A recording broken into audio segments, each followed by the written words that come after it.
Hello, so my name is Ian. I'm an accessibility specialist, and I'm going to talk to you a bit about the past year's advances. And like Tara said, it's sold out today, and I think the fact that we sold out for the first time is indicative of the growing enthusiasm and interest in accessibility across the whole industry, which is really nice to see, and that's what I'm going to be talking about now. So there's been way too much stuff happened in the last year for me to be able to cover everything. So I'm just going to pick a few highlights in these broad areas. So I'm going to talk about hardware, platforms and middleware, information, events, games, and everyone's favorite topic, legislation.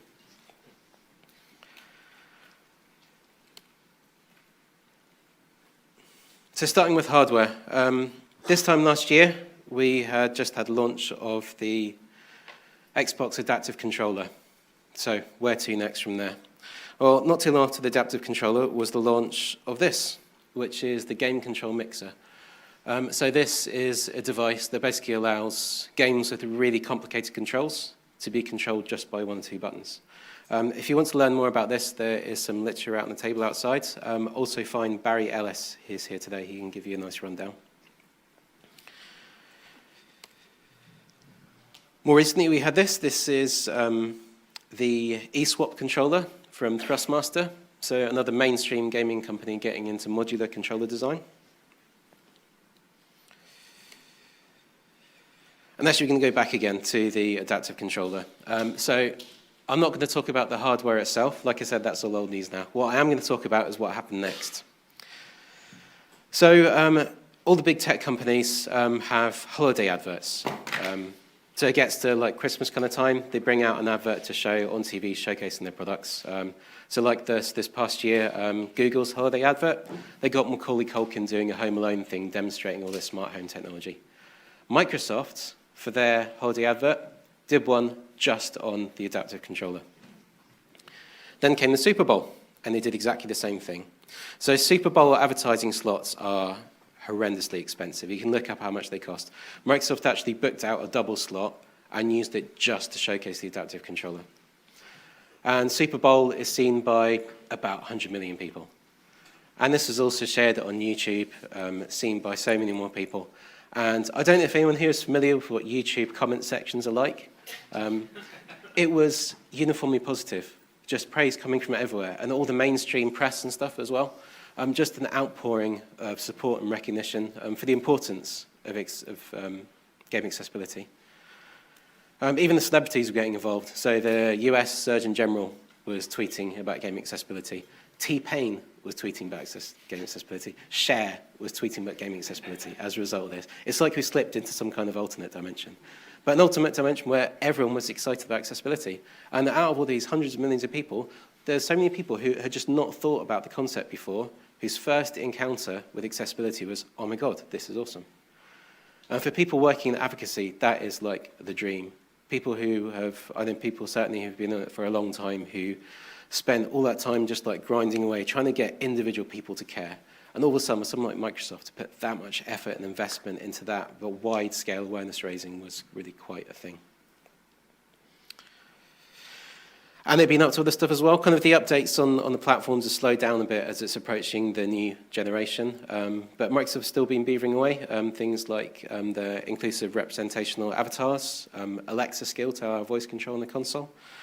PlayStation as well. PlayStation also recently launched accessible chat transcription on a smartphone app.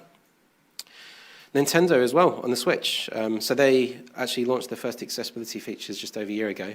This has now been upgraded with some really nice, robust zoom functionality in the console as well, which is up there with PlayStations and surpassing Xboxes. Not dropping any hints there. So platforms aside, there's also been some interesting things happening at middleware level with engines. So there's been a whole bunch of nice stuff happening with plugins. Microsoft, again, have done a bunch of nice stuff with low vision and blind accessibility in VR and 3D environments. But this is my favorite out of the various middleware things that have been plugins that have come out. This is called Yellow Subs Machine. This is an Unreal plugin that basically takes care of all the like presentation layer stuff about subtitling and captioning. So it has options for independent subtitles and captions for background sounds, scalable text size, speaker names, font choices, all the kind of good practices that are kind of taken for granted in other industries that are just starting to filter through in the games industry. This just does all of them. And even if you are not using Unreal, the person who made this has actually published all of the research behind it to allow other people to implement the same stuff in other engines as well. So even if you're not working in Unreal, check this out. But what has been really, really interesting about the middleware stuff isn't actually been about the plugins, because the engines themselves are now working on accessibility. So this is a thread that went up on the Unity forums. And the person who put this thread up, Mary Luther, is actually here today, and a bunch of other people from Unity as well. You can see this thread is putting a call out for feedback from developers on two things. Firstly, what Unity can do to help you make your games more accessible.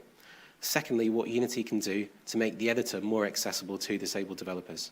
So if there's anyone in the room who's got any thoughts about this at all, hunt down the Unity people. You can see on the badges, find them and talk to them. And there are actually some results coming from that as well. There was a hack week that Unity had in the summer. There was a bunch of nice accessibility projects, one of which is already in the asset store, which is like a guidelines tracker. This was the really, really exciting one, though. This is a prototype of native cross-platform screen reader support, so text-to-speech in games across all different operating systems. This is really, really exciting to see, especially for the people in the room that are involved with CVAA compliance. This should be getting you very excited. So it's not actually made it to launch yet. This is still just a prototype. But again, there are people from Unity in the room. Tell them that you want to see this make it through to life. Then this happened. This is Unreal. So Unreal have implemented the same. They're actually slightly further ahead. It's not fully launched, but it is in the as an experimental feature in the latest preview build of Unreal. So there are, I know, developers in the room who are already using this text-to-speech functionality in their games. So again, if you're involved with CVA compliance, this is pure gold.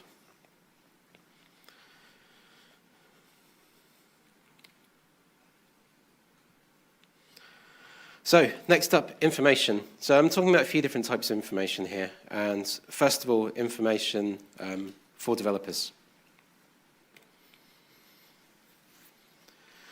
There's a whole bunch of new resources available.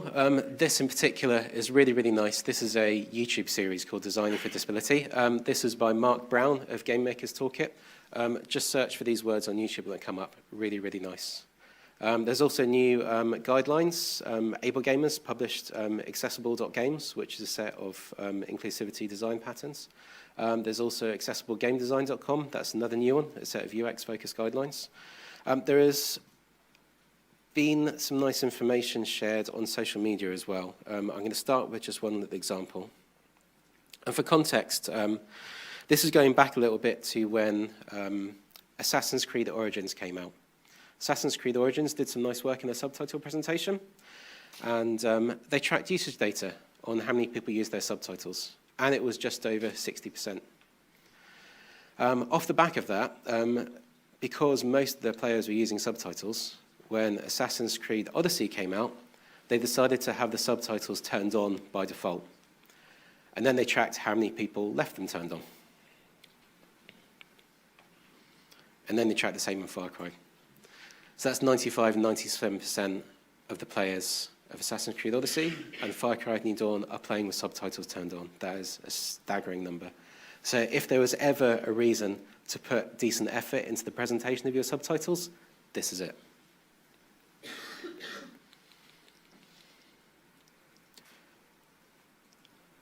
And another useful source of information that's really kicked off in the past year on social media has been kind of the rise of the accessibility megathread. My friend's in the room here, I know he's had a tweet that was asking for accessibility feedback. Hundreds and hundreds of replies, loads of really valuable information. That is happening more and more.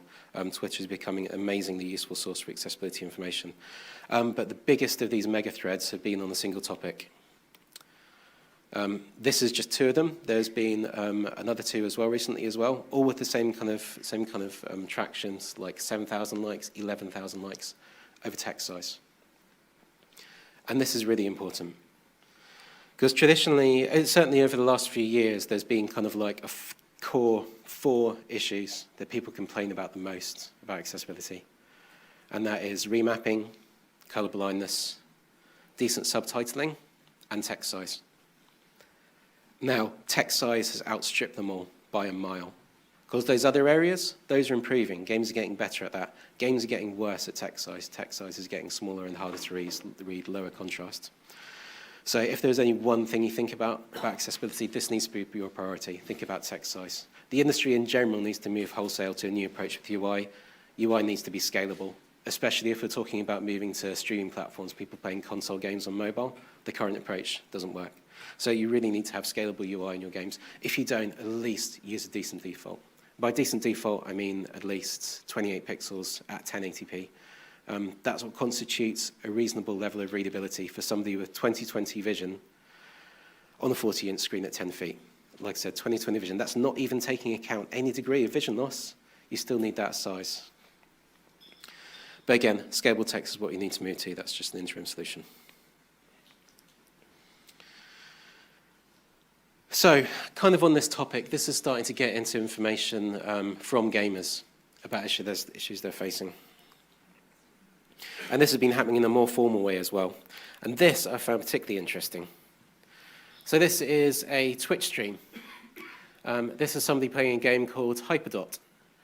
And over there in the right-hand corner, left-hand side, is someone from the game studio.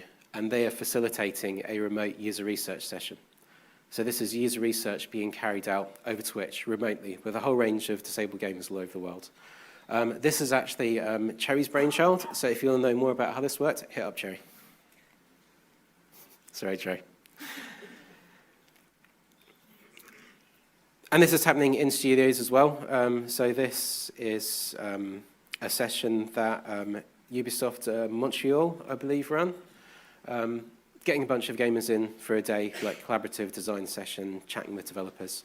And this has been happening a lot. Studios talking quite publicly about what they've been doing along these lines.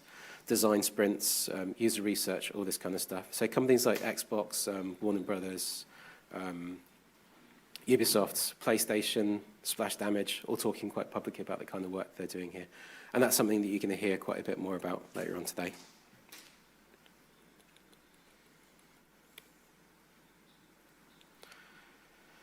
So next up, a different kind of information. So the information doesn't just flow to developers from players. It also needs to flow from players to developers.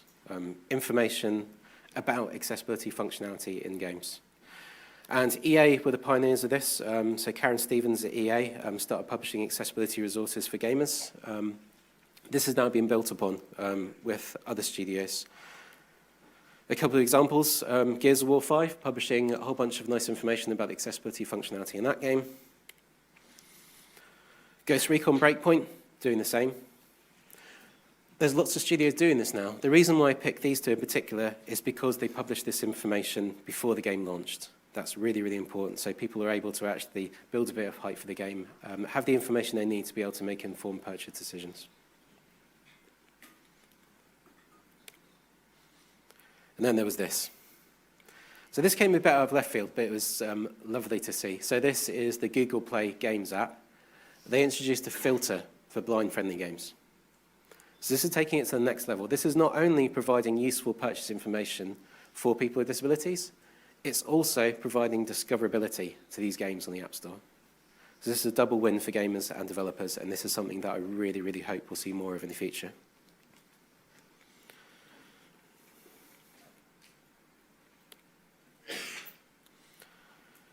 So next up, events. This really kicked off in a big way this year, and it was really, really nice to see. So starting with BlizzCon, putting a lot of effort into accessibility of the venue, accessibility of the events. They had an inclusion nexus there as well for people to give inclusion-focused talks. And this carried on with other events through the year. So events like Gamescom, E3, all the big companies putting a lot of effort into accessibility for disabled attendees. So this covered the accessibility of the announcements themselves. So companies were providing live captioning, like we got here, providing interpreting, also even providing audio description for sessions as well. And it also covered accessibility of the booths. So this is Melly here at Gamescom. So there's been companies that are taking into account things like providing adaptive controllers, looking at booth height, having people on hand to assist, all kinds of nice stuff that companies are doing. If you want to know more about how to do this, there was actually talk about this at the last year conf given by Tara. This is the address for it. But yeah, this has all kinds of nice tips on the kind of stuff that you can do at events. And also going back to E3, actually this was another nice one.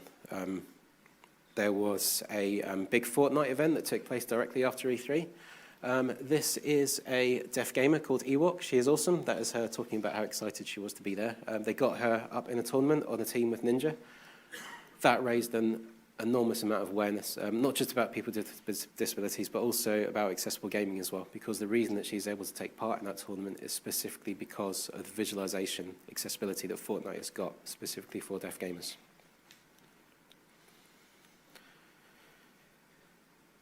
And actually, I think there's another point I'm going to put in here. So the companies that I've been talking about here, the companies publishing this accessibility information, the companies getting people with disabilities involved with the design process, the companies doing this good work in accessibility at events. So companies like Microsoft, Warner Brothers, Ubisoft, EA, this doesn't happen by accident.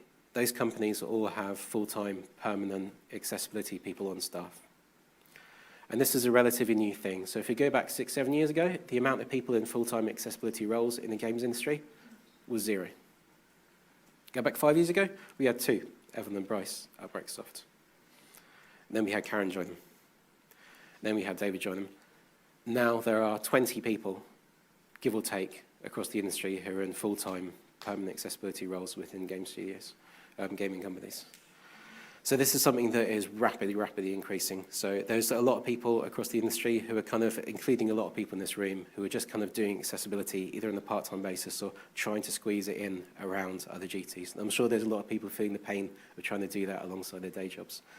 That's going to need to change. It's too big of a burden to do in the spare time. So if there's people in the room who are in a recruitment position, please think about giving those people the extra time, the extra resources that they need to be able to do a good job. So back to events again, there's been some nice dedicated disability-related events as well. Like this one. This was a build-a-thon that EA held in Vancouver. So this was 150 EA employers who gave up their time to work on building accessibility technology. So they're building accessibility switches, which is the kind of devices that you can plug into an Xbox adaptive controller. MASCON, this was a really nice one. This was a dedicated gaming convention specifically for deaf gamers. But all this stuff I've been talking about, this is the kind of stuff that kind of sits around games. How about the games themselves? So traditionally, in years gone by, it has been the indie side of the industry that has been driving things forward. People who are able to react quickly to feedback. People who don't have to negotiate through a big corporate backlog to try and get what they want done. People who don't have to get managerial buy-in. And that's continued. The indies have continued to up the game. And I'm just going to pick 2 to talk about here. The first one is Sequence Storm. This is a rhythm racing game. These are just a few screenshots from their trailer they released announcing their accessibility update. Loads of really nice accessibility stuff. Just seeing here, high contrast mode, fully customizable color palette for color blindness, being able to reduce the controls, being able to add additional audio cues and haptic cues. And following this, they actually took it further and made the entire game completely blind accessible. So fully narrated menus with adjustable speeds, fully blind accessible gameplay, fully accessible tutorial as well. Really lovely stuff. I'd highly recommend checking this out. And another game, Eagle Island. So this is a procedural platformer made here in the UK. And this has loads of really nice stuff again covering all kinds of different areas of accessibility. You can see a bunch of stuff here which is aimed at low vision, so configurable backdrop dimming. You can add outlines to the characters and the platforms. Again, it has fully narrated menus, it has configurable game speed, assists, you can reduce the controls, use all kinds of different input devices, loads of really nice stuff. So these 2 games in particular, Sequence Storm and Eagle Islands, they are really at the top of the industry for the level of accessibility that's being achieved. What these 2 games have in common is they were developed by a single person. These were solo efforts by a single indie developer. So if one person can do this kind of amazing stuff, imagine how much amazing stuff could be done at the AAA end of the industry if it's thought about early enough in development and if there is sufficient buy-in from the top.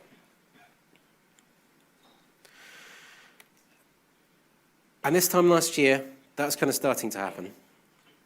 So we've had Uncharted 4 already, the influence of Uncharted 4 and the rest of the AAA industry and all the other factors that were involved in pushing that side of the industry forward were starting to be felt.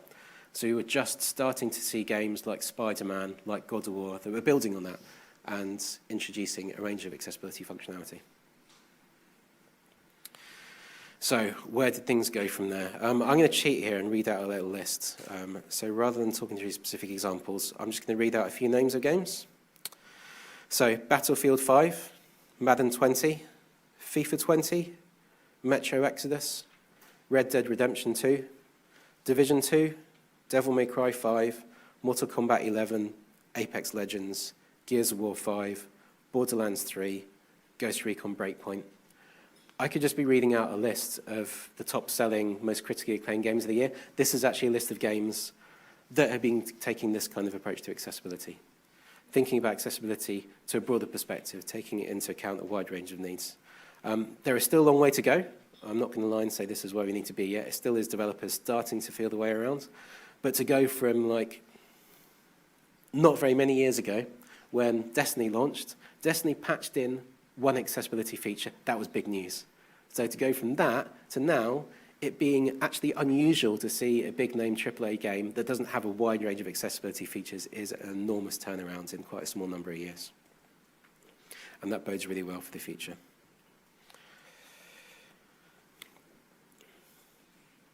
So, legislation.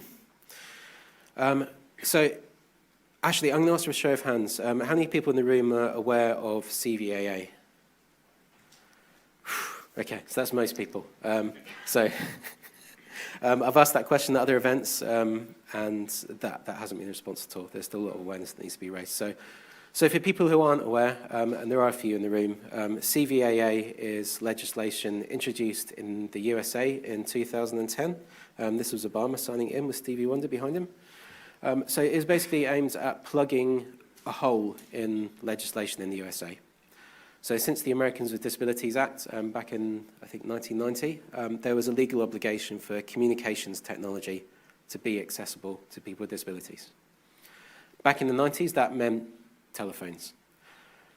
Now, communication has moved on. I'm willing to bet most of the communication people in the room here do isn't by calling people. It's by instant messaging, it's by emails, all that kind of stuff. So basically this updated the legislation to cover digital communications as well. So if a game is providing digital communications, whether that is voice chat, video chat, or text chat, it's covered by this legislation. And the communications functionality and any interface or information that's needed to navigate to or operate that functionality also has to be accessible.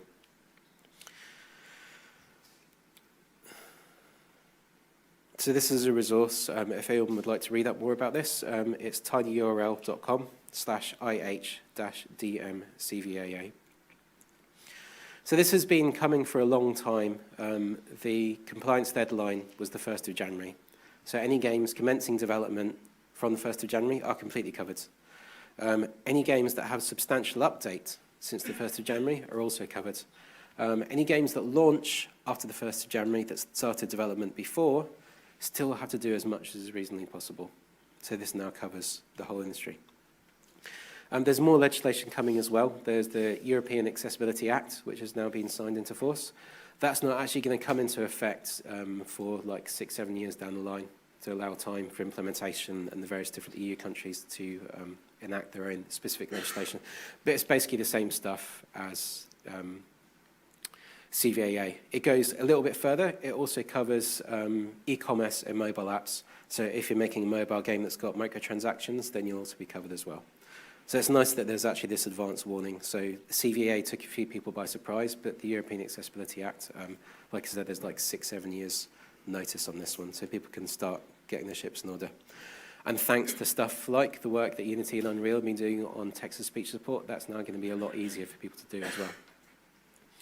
So I'm not going to lie, when CVAA came around, I was skeptical. I didn't really think that forcing people to implement accessibility through legislation was the best way of doing things. People do their best work when they want to, not because they're forced to. But I've been very pleasantly surprised because what it has resulted in is people wanting to. So basically, the presence of this legislation has amplified and elevated the discussion of accessibility. And I've seen this time and time again at so many companies, where basically this has opened the door.